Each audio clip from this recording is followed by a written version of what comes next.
Broadway producer requires a skill set of understanding theater, both in front and behind the curtain, creativity, development skills, marketing skills, strong interpersonal skills, problem solving, and so much more.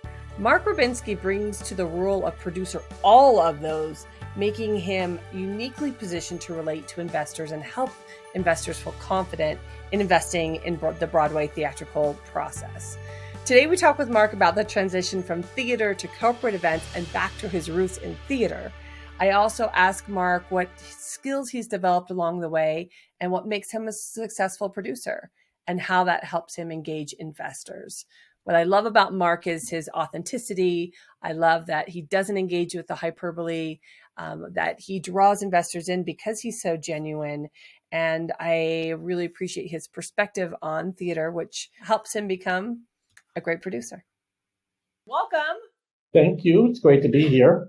Mark and I have worked closely together this past year. We meet weekly as part of our mastermind group, and we've met quarterly at various theaters across the country for out-of-town tryouts. And so I've gotten to know Mark really well. And Mark, one of the things that always impresses me about you is your attention to detail and your observation skills.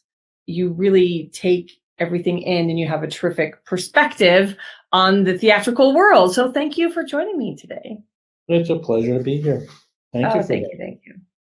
I usually ask producers how they got started as a producer, but Mark, researching your background, it's easy to see how you transitioned from your theater roots to executive producer of corporate events with clients such as American Express and Pfizer and Special Olympics, which holds a good place in my heart, and Canon and many others, and now back to theater. So my first question to you is, as you've transitioned back to your theatrical roots, what skills as an executive producer in the corporate world have helped you in this new capacity? Well, actually, the corporate world to me was theater. And really, when you look at the world, everything is theater. Church is certainly theater. Selling a bottle of perfume is theater. I mean, the world is theater. And the corporate world that I inhabited was meetings and events and motivating salespeople and thanking salespeople for what they did and introducing new products and things like that. That's very, very, very much theater. In fact, the roots of much of what I do came from when a lot of casts were used, there were literally book musicals done. And there still are a few, not as many anymore. Video has sort of taken over that role, unfortunately, but that's actually how I got involved in corporate business theater, it used to be called, when somebody needed an equity stage manager because they had an equity cast. And I came in and I did that job, and the producer of that said, "Oh my gosh, this is really useful to have someone do what you did, not just because of the actors." And I started getting more and more of that work. What actually happened was that, as everyone knows, when you're working as a stage manager, until you really are established, it's in and out. You do a gig and then you have some time. You do a gig and you have some time. I began to fill the time in with more corporate stuff, and ultimately decided, gee, maybe I could get a staff job somewhere as a stage manager. Wouldn't it be cool to actually have a consistent paycheck?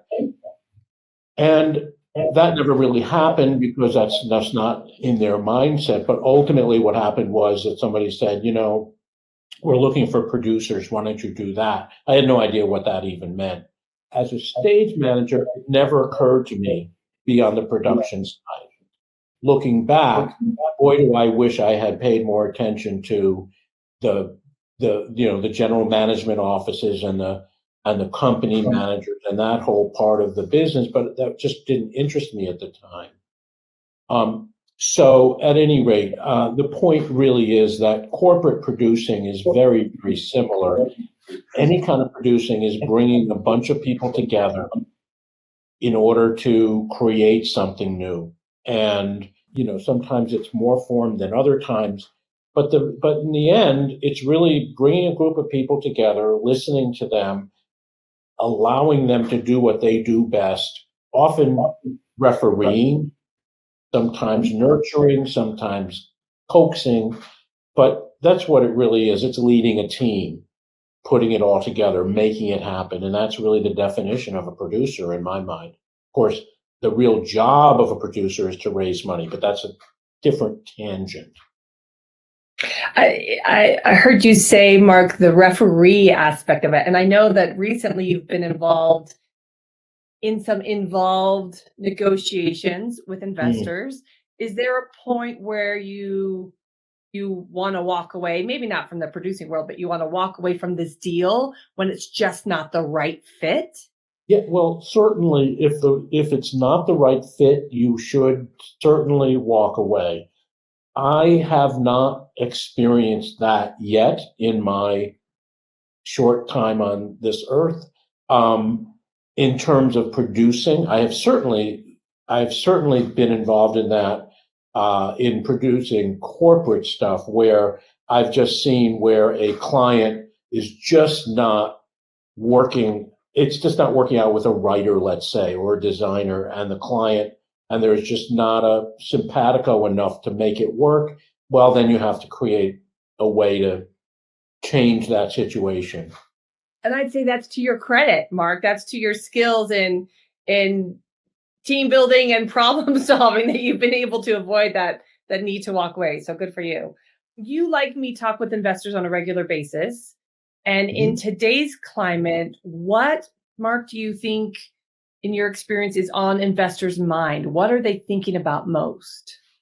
I think it depends on the investor. And in all transparency, I am not hugely experienced in working with investors.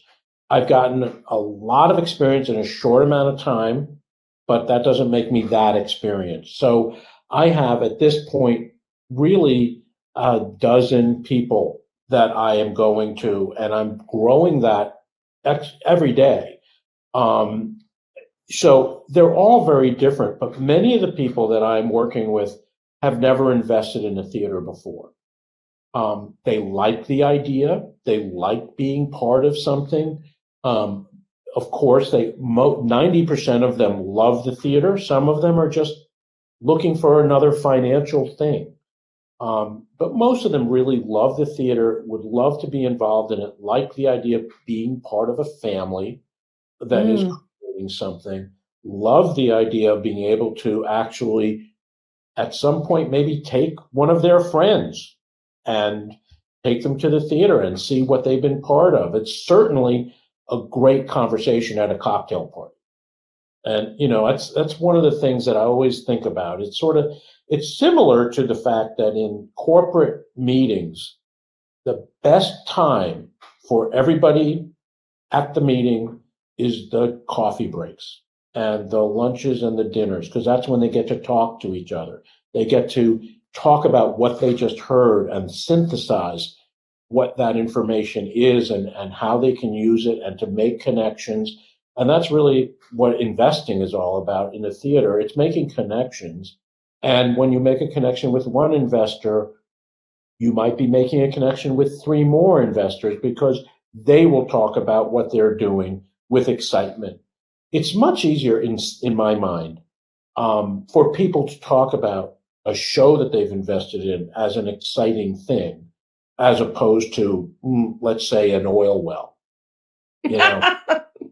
I mean, and I'm very serious about that. And the other thing is that a savvy investor, of course, knows that it's very risky. But you know what? Investing in an oil well is pretty risky as well. I mean, the market goes up and down no matter where you are. If it's a startup business, it's going to be risky. And actually, the theater, as I understand it, is not really that much more risky than trying to start a new business. So, because it is a new business, every show is a new business in reality. Oh, thank you, Mark, for dispelling that maybe myth of investing that Broadway is so much more risky. I'm in a startup area here in Utah, Silicon Slopes, and we talk about tech startups, and 1 in 10 are successful. A Broadway show musical, we're looking at 1 in 5. So you're right, it's less risky than maybe some people think. Yeah, thanks for breaking that down. Mark, I also love that you were so transparent about where you are in your process as a producer and what you're learning as an emerging producer. I really think that that's helpful to incoming producers that are trying to understand what's the steps to getting their show off the ground. And you talked about having a network and growing your network. If you could give hope to an emerging producer, describe what it's like, because I know you have. Describe what it's like when you have found that right investor, when you know it's the right fit. What is that like? Well, it's like anything else. It's incredibly exciting. I mean, it's great because now you have someone that you can talk to about the project that you're passionate about, and they can hear that and they can understand that. And it's interesting because you think, if you get a producer involved in something and it's not really that successful, that you can't go back to them. And that's not true. You're not going to, everything isn't going to make money. But it is actually very important to remember something, and that is a show that maybe your show doesn't recoup, but it may you may lose everything, but you also might get back 25%, 50%, 70%, 90% of your investment. And that means that you've been involved in something that you may not pay dividends, but at least you get some of your original investment back, and you can take that and invest in something else, which is very much like what a mutual fund is. Mutual fund levels the field by investing in a lot of different things. And that's what a lot of established investors do. They invest in a lot of different projects, and only if 1 in 5 work, hopefully that one will perhaps pay off some of those others that don't work. So it's that kind of a game. As far as new investors, I'm not sure I have any real sage advice, but what I can say is I never have seen myself as a salesperson, but that doesn't mean that I haven't always been selling. When I'm in the corporate world as a producer, you're always working with a sales team as well. But that doesn't mean that your job as a producer isn't to constantly work with the clients and give them the understanding of what's happening behind the scenes, and basically work the sales end as well. You want to keep that project going, just like in the theater. As a new producer, you may not feel like you're great at selling. You may really say, I want to just create things. I want to be part of putting things together, making the budgets, all of those things, whatever it might be. But really, the job is really about raising money, ultimately, in the end. Because without the money, you can't make the art. And in order to raise money, you have to have a really good business plan.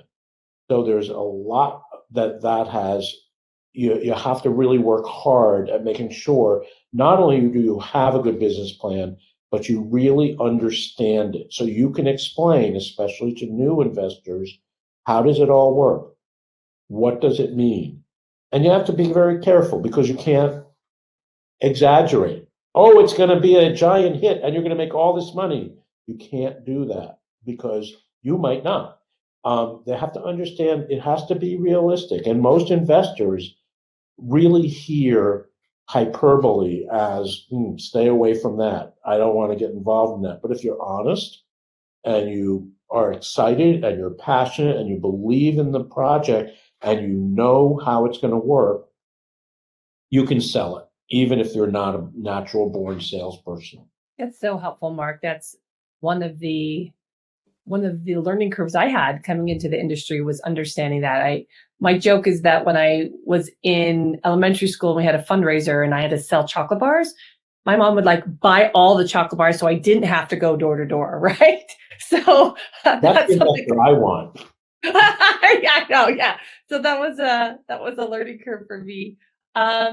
Talk to me about your project. You've got a great catalog of projects. Talk about Radio 930. If there was a potential investor listening to this podcast, tell us about some of the shows you're working on right now. Sure. Well, that's the thing again about being a producer. You want to get involved in things that really excite you, that you can be passionate about, that you really believe in, whether they're commercial or not. That's a decision you have to make. You don't ever really know anyway. Radio 930, I've been working on that project for about 12 years now. And that's really, I could say that really is what brought me back to wanting to be a producer. I will tell you a quick story. I was sitting in my office producing corporate stuff, and the son of a friend called me and said, "Hey, I've got a show, and I'm trying. Me and my friends are doing the show, and I'm trying to get it on stage, and I'm not quite sure how to do it. My mom said you might be able to help." And I said, "I would love to. That's great. It sounds really interesting. I'm really too busy because I'm doing a big car introduction. You should go what you should do is go talk to a general manager." Well, they did. And the Blue Man Group has done pretty well since then. And I knew Chris Swink's mother, they're great people. And let's get real. It wouldn't have mattered. I may have said, "Oh, sure, I can help," and the same thing could have happened. All I know is it might have been a real change in my life if I had said, "Sure, let's figure out how to do it." Of course, I would have had no idea. When a friend of mine came to me with an idea for a dance show that was based on ballroom dancers dancing to rock and roll music, which didn't really have a story. That's all it was. But it sounded like an interesting idea. And I really respected this gentleman. And I said, "Yeah, I'm interested. He came to me just with a question. And I said, "Let me produce this." And we ended up doing a corporate version of it in a couple of places. And we ended up continuing to work on it. And ultimately, it was the seed, the germination of what Charles Urick and Nancy Paris came up with, this idea based on all of that for Radio 930, which is all about a bunch of rebels, kids who just want to hear music that they love from the West, and they're in East Berlin, and that's forbidden, and they just want to hear their music. And I won't get into more than that, but that is a show that has evolved into something that is incredibly exciting, and I think you'll be seeing it soon. My partner Tony Castrigno came to me with this project that he had called Falling in Love with Mr. Delamort, and he was asking me to invest in it. And we talked a little bit, and he said, maybe we should partner up and do this together. And I thought, yeah, let's do that. And this was at the beginning of the COVID world. The plan was to take that and put it into the Players Theater in New York City. And we were down the road to do that, and COVID kind of changed our plans. And one day we're talking, and I can remember it so well because I'm pulling up weeds in my garden, and I'm talking on the phone. And we came up with this idea: why don't we do a radio play, kind of like Prairie Home Companion? Because that seemed to make sense. Well, we did it. And that was really the beginning of our producing careers. We went into that without really knowing a whole lot, but we worked with Visceral Entertainment, who were great general managers and helped us and really, really kind of nurtured us. And we ended up, because it was COVID, able to hire some really big Broadway stars. Falling in Love with Mr. Delamort is available on Broadway.com, Broadway Records. It's on Broadway Records. It's on the Broadway On Demand is what I was looking for. You can find it on any platform, really, just by Googling it. And it's a full-length radio play. And it's great. And so from there, we just kind of started looking around and then finding other projects. We have a project called The Last Night at the Rue Bayou, which is basically a ghost story that takes place in New Orleans in a nightclub, and it's a cycle story, and it's a really interesting kind of experiential thing that is destined to some wonderful club like environment where you can have a few drinks and maybe a bowl of gumbo and go back into the world of New Orleans and the wonderful Zydeco music and so on. So, what we're focusing on are new artists with new work and often experiences that are unlike what you would often see just on a stage, just straight on a stage. It's in the world, in the corporate world, which we both come from, experiential theater is always talked about. It's the big word, experiential. Well, what does that really mean? It means all theater is experiential, but people like that word, so hey, why not? But what we're talking about is what other things can you bring into a room to make it more experiential, to give the audience a better way to become involved and to forget about everything else outside those walls and to be part of that experience that you're involved in at that moment. Mark, it's fun to hear you talk about your projects with such excitement. I was going to say fondness. Maybe it's fondness and excitement. Like I can tell that you're passionate about it, that you've thought about it, that the investment of your time in creating these is something that you've been very deliberate about. I'm really excited to see them come to fruition. That's very, very cool. If you could talk with a potential investor listening to this podcast now, why should they invest in your impressive catalog of shows? Well, because it's an impressive catalog. No, I think, the reality is in the end that investors invest in a show, but they also invest in the people. And I would hope that someone can see that Tony and I are transparent, we're honest, we're passionate, we're going to do everything we can to make sure that whatever we produce gets seen by as many people as possible in however many forms we can find to exhibit it in. When you aim high, you aim for Broadway, but you know that after Broadway there are a million more ways that people are going to see what you've done. And it all the way down to high schools and community theaters, certainly theaters, certainly other countries. All of that is important because really, what are you doing? You're creating something that you think the world should see. That's the bottom line.